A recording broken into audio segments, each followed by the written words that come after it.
ہمارے ذمہ یہ ہے کہ ہم اپنے گناہوں کا احساس پیدا کریں. ہماری ذمہ داری یہ ہے کہ ہم توبہ سچی اور کھری کریں.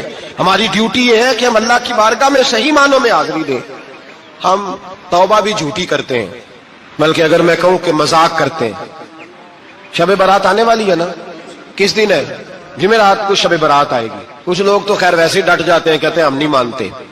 وہ پکے لگے ہوئے ہیں، وہ کہتے ہیں نہیں عبادت نہیں کرنی چاہیے. میں نے کہا یار بس کرو، چھوڑ دو.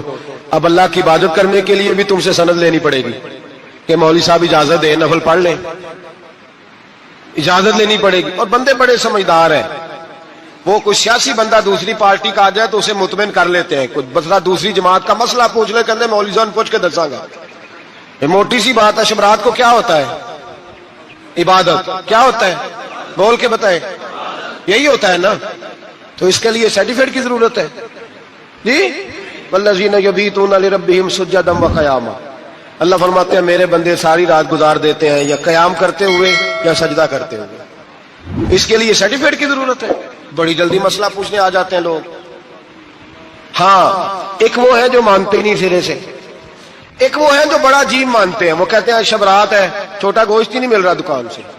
بھئی شب رات گوشت کھانے کا دن ہے، حلوہ کھانے کا دن ہے. شب برات موج کرنے کا دیہڑا آ گیا. شب برات، شب رات آئی ہے، پہلے کلو گوشت آتا تھا، اب 2 کلو لے لو. یہ کون سا طریقہ ہے شب برات منانے کا؟ اور پھر شب برات منائی جائے گی. معراج شریف سے پٹاخے چل رہے ہیں روز شام کو، چلتے ہیں نا؟ نہیں میں کہ مینو غلطی لگتی، تسی بولے نہیں نا. چلتے ہیں پٹاخے. کون بیچتا ہے پٹاخے؟ ہندو، سکھ، یہودی. چلاتا کون ہے؟ کس نے کہا چلانے کو؟ اس میں کوئی کسی فرقے کا بھی اختلاف نہیں ہوتا. ڈرنا چاہیے اللہ پاک سے. اللہ جہنم کی آگ ٹھنڈی کرتا ہے، ہم جلاتے ہیں شب رات کو. رب فرماتے ہیں ٹھنڈی ہوگی، ہم جلا رہے ہیں. بچے پٹاخوں کے پیسے پڑوسی سے لے کے آتے ہیں کہ ہم سے لیتے ہیں؟ ہم منع کیوں نہیں کرتے؟ جوتے نہ پالش کرنے پہ تو تھپڑ لگتے ہیں، تو پٹاخے والے بچے کو نہیں پوچھا جا سکتا؟ باپ کی ذمہ داری ہے. اور محدثین نے مسئلہ لکھا ہے، اگر بچہ نابالغ کوئی غلطی کرتا ہے تو اس کا باپ ذمہ دار ہے، جواب دے اس کی جگہ. ان کو سمجھائیں. شب برات آئے گی، پھر توبہ ہوگی. ہر مسجد سے رونے کی آواز آئے گی، زور زور سے لوگ روئیں گے، تڑپیں گے. اجتماعات ہوں گے، بڑے بڑے اجتماعات ہوں گے. توبہ کریں گے لوگ، کریں گے نا انشاءاللہ تعالی. آئیں گے نا لوگ مسجدوں میں. پھر سویرے جھوٹ بند ہو جائے گا نا. اگلی صبح ملاوٹ ختم، کم تولنا ختم. یہ کیسی توبہ ہے؟ وہ دکاندار جو شبرات والے دن غلط سوجی فروخت کر رہا ہے، ملاوٹ والی چینی بیچ رہا ہے، تاکہ دوائیوں میں دھوکہ دیتے ہیں لوگ. دوائیوں میں دھوکہ دیتے ہیں. ایک ڈاکٹر خود مجھے کہنے لگے، وہ میرے دوست ہیں، ہلکا پھلکا کورس کیا ہوا ہے. کہتے ہیں میرے دوست ہیں کئی سارے لوگ. تو ایک ایسا ہی ہمارے شعبے کا آدمی تھا، تو اپنے ابا جی کو وہ ڈرپ لگانے لگا. تو ابا جی کہنے لگے پتر مینو اصلی لا دیں تیری مہربانی، مینو اصلی لا دیں تیری مہربانی، لوکھا علی نہ لا دیں. یہ حال ہو گیا. دوا مجھے بتائیں وہ قوم اخلاقی طور پہ کتنی گر چکی ہے جو دوائیوں میں زہر بیچتی ہے، دوائیوں میں. اور میں انشاءاللہ کسی موقع پر تفصیل سے اس پر گفتگو کروں گا، بڑی تفصیل سے. میں نے بہت سی معلومات اکٹھی کی ہیں کہ کتنا ظلم کرتے ہیں یہ لوگ. لکھنے والے بھی، لانے والے بھی، بیچنے والے بھی کتنے بڑے مجرم ہیں. صحت کے ساتھ کھیلتے ہیں. صحت 12 لام دام برسرے. مطلب جس آدمی نے دھوکے کا مال لا کے رکھا ہے شبرات والے دن کے رات توبہ بھی کرنی ہے اور سویرے یہ بیچنا بھی ہے، وہ توبہ کرنے آیا ہے. جس نے دھوکے کا مال لا کے رکھا ہے کہ سویرے بیچنا ہے اور رات توبہ بھی کرنی ہے، وہ توبہ کر رہا ہے کہ مذاق کر رہا ہے؟ توبہ میری توبہ، استغفر اللہ، یا اللہ معاف کر دے، اونچی اونچی آواز میں رو رہا ہے. اور سویرے سارے چکر وہی ہیں. یہ کیسی توبہ ہے؟ توبہ کیا ہے؟ میرے نبی پاک علیہ السلام کے غلاموں نے توبہ کی تقسیم کی. حضرت حسن بصری سے کسی نے پوچھی توبہ کیا ہے؟ تو آپ نے فرمایا توبہ یہ ہے کہ جب تو توبہ کر لے تو پھر اس جگہ نظر نہ آنا جہاں کھڑے ہونے سے رب رسول ناراض ہوتے. اور فرمایا توبہ یہ ہے کہ جب تو نے توبہ کر لی پھر وہاں سے غیر حاضر نہ ہونا جہاں حاضری کا تجھے اللہ رسول حکم دیتے. یہ تیری توبہ ہے. اور اگر تو ایسا نہیں کرتا پھر تو نے توبہ نہیں کی، پھر تو نے مذاق کیا. میرے بھائی رحمت الہی آواز دیتی ہے کہ طرف رجوع کریں، دوڑے اور رحمت کی امید رکھ کے آئیں گے. سمجھ لیں کہ اللہ پاک، میں ایک بات اکثر کرتا ہوں، نبوت کا دروازہ بند ہوا ہے.